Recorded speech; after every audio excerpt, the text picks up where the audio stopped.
and welcome to Good Nightmare, a podcast where today we're going to be exploring the darker side of fairy tales. Sleeping Beauty is my sister's favourite fairy tale and Disney movie, so I was lucky enough to grow up alternating between this and the Alice in Wonderland on VHS as a child, and to be honest, well into our teens and adulthood. It's probably quite obvious given the kind of podcast I run, but one of my favourite characters from the entire Disney canon is Maleficent. I also love Ursula from The Little Mermaid and most other Disney villains. Oh, and of the three good fairies in Sleeping Beauty, I stand for Fauna. You might not be aware, but the original story of Sleeping Beauty has some Shrek-like elements, but we'll get to that a little bit later. The original tale of Sleeping Beauty was written by our dear friend, Charles Perrault, and was later adopted by the Grimm brothers. Charles's original tale consisted of two parts, the first of which is most familiar. There is some speculation that the two parts were originally separate stories, an idea that I tend to lean towards, as aside from both featuring royalty, they don't quite fit together. I'll still go over both parts, and you can decide for yourselves if this was meant to be one massive plot twist, or if someone accidentally merged the two stories somewhere down the line. The first tale is the one that we often see in film and media and fairy tale retellings. It begins with the christening of a new princess. Invited to the christening to bless the child are 7 fairies. They are all presented with golden plates and jewel-encrusted cups, naturally. Not long into the feast, however, an old fairy arrives and is given a china plate with a crystal glass that has no jewels on it. An insult to the fairy. Unlike Maleficent, this fairy wasn't overlooked because of her reputation.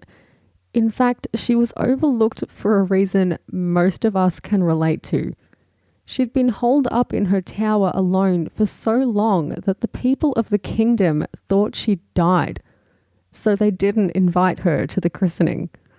A little personal aside here, which I don't usually include in my podcast episodes, but I've actually experienced this. I stopped talking to a man who was trying to date me because I found him quite uncomfortable and not my type at all.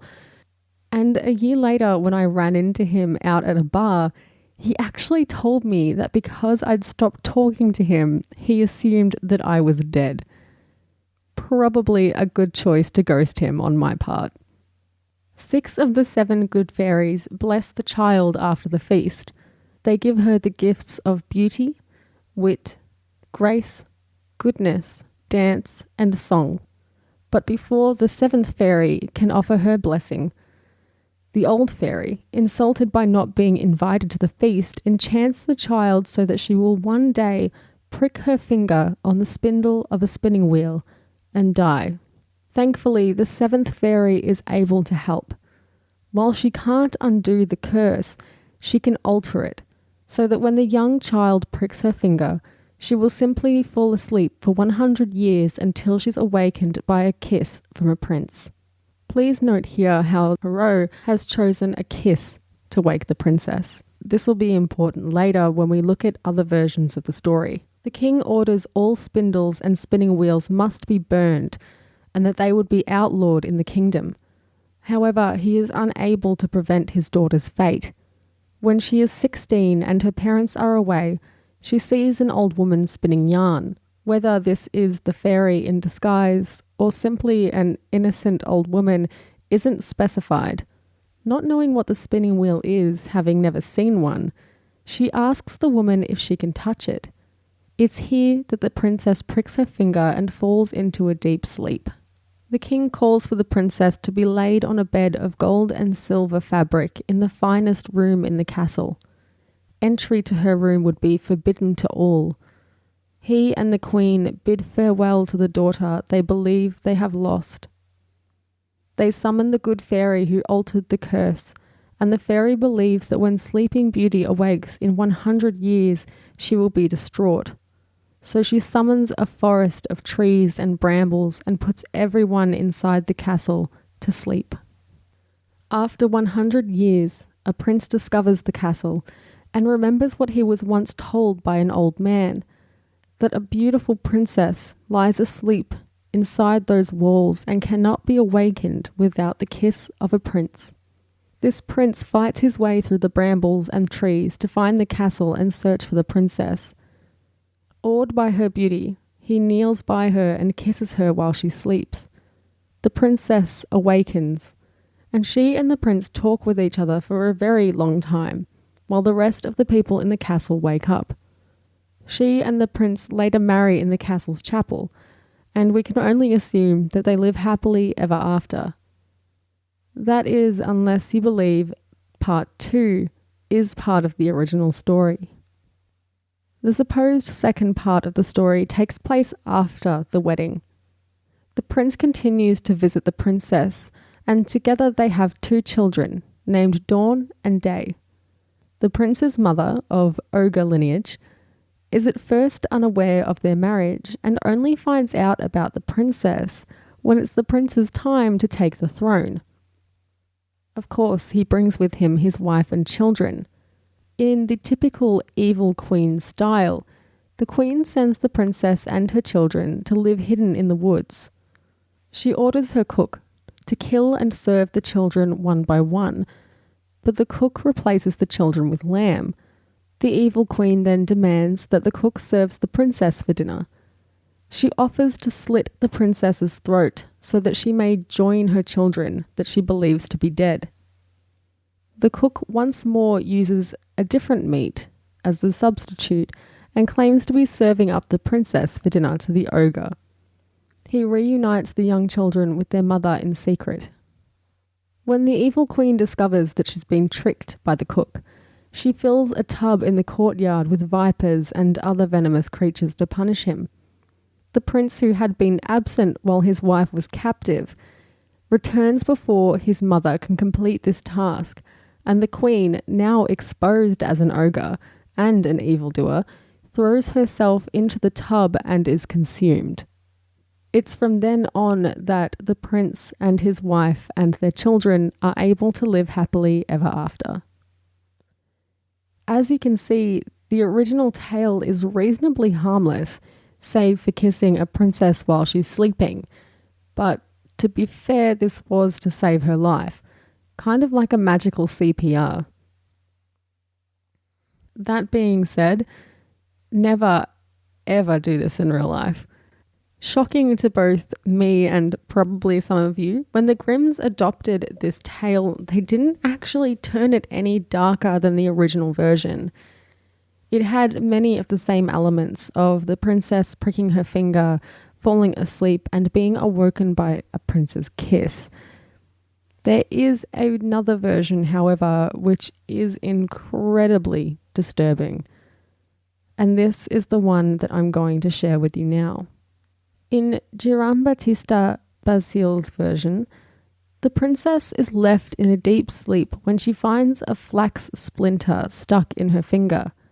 The prince, who is supposed to come to her rescue, does no such thing, but instead he, to quote, gathers the first fruits of love from the princess.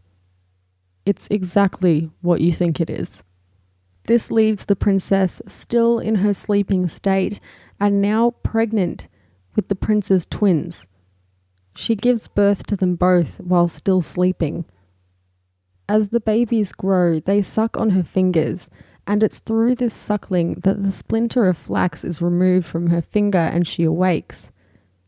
The princess is left alone in the castle to raise her children until one day the prince who had impregnated her returns. They talk for a long time, and he explains who he is, what he's done to her, and somehow they end up bonding. He leaves her again, but promises to come back. The prince, who is now a king, instead returns to his realm and his queen. His wife hears him speaking the princess's name in his sleep, saying Talia, sun and moon. The queen threatens the king's attendant to tell her what is happening, and is obviously displeased upon learning of his actions and his affair. The queen writes to Talia, pretending to be the king, and asks her to send her twins to him. Talia sends the twins, and the queen demands the cook slaughter them, cook them, and feed them to the king. As in other editions, the cook hides the children and instead serves lamb, pretending that the meat is that of the twins. The queen tells the king to eat, eat, you are eating of your own. She later invites Talia to her realm, with a plan to burn her alive, but the king catches wind of the queen's plan. He instead has the queen burned in Talia's place. Talia and the king marry and live happily ever after, so they say. Personally, I believe a much better ending would have been the queen and the princess realizing that Prince Charming is a dick and running away together. They could live in the castle, get some really good therapy, and leave the king to rot alone in his lonely realm. Sleeping Beauty has gone by many names in the different variations of the tale, including Briar Rose and Aurora, both of which were featured in the Disney animation, Rosebud, and of course Talia. However, the theme is always the same. The child is cursed, put to sleep, and awoken.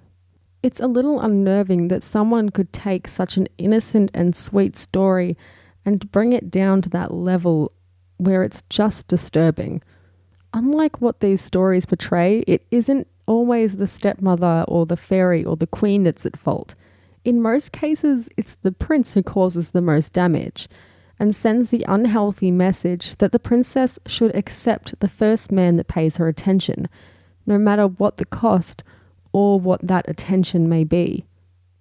As we've seen with many of the fairy tales that have so far been discussed on Good Nightmare, there seems to be a constant theme of the woman being a victim and the man being the hero. I hope that through this podcast, we'll discover more fairy tales where the woman saves herself, like in Red Riding Hood, when she escaped the wolf using her own smarts and was later assisted by another group of women, before it was altered to add a male saviour. It would also be interesting to see roles swapped, to see a vulnerable prince who saves himself or finds himself being helped by a brave princess. These kinds of stories are showing up a bit more in modern Disney movies, and as people have more freedom to write and produce their own stories. But there's always room for more. If you have any fairy tale retellings or new fairy tales that you think fit these more modern ideas, please share them with me. I'm always looking for some diverse books to read. I would also love for you to share with me your idea of the ultimate fairy tale character, whether it's a dragon, a princess, a queen, a prince, a king, anything. If you were to write a fairy tale, who would be your hero? What would they be fighting for? What would they look like? Draw them, write them, tag me on Twitter with your responses using goodnightmare_s, because I would be so excited to see that kind of content. And I would love to share it with my other listeners. As always, I'll be looking forward to bringing you more fairy tales, histories, and crime stories that are just a little unusual, weird, or a touch violent. You can catch me on social media on Twitter and Instagram at goodnightmare_s, on Facebook at goodnightmarepod, and via email at goodnightmare_s@outlook.com. Thank you so much for listening, and I hope you didn't mind my personal asides in this episode. Please be sure to rate and review if you have the time and help my podcast grow. Sweet dreams.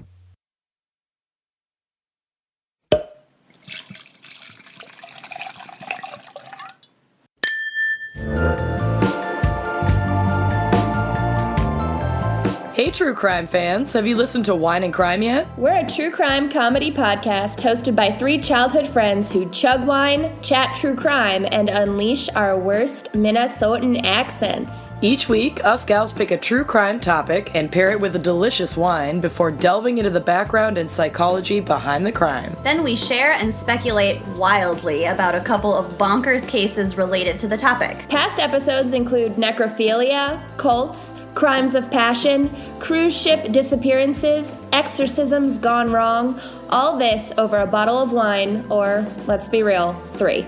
Listen anywhere you get your podcasts. You can also follow us on Facebook, Twitter, and Instagram at Wine and Crime Pod, and check out our website and blog at wineandcrimepodcast.com. Cheers!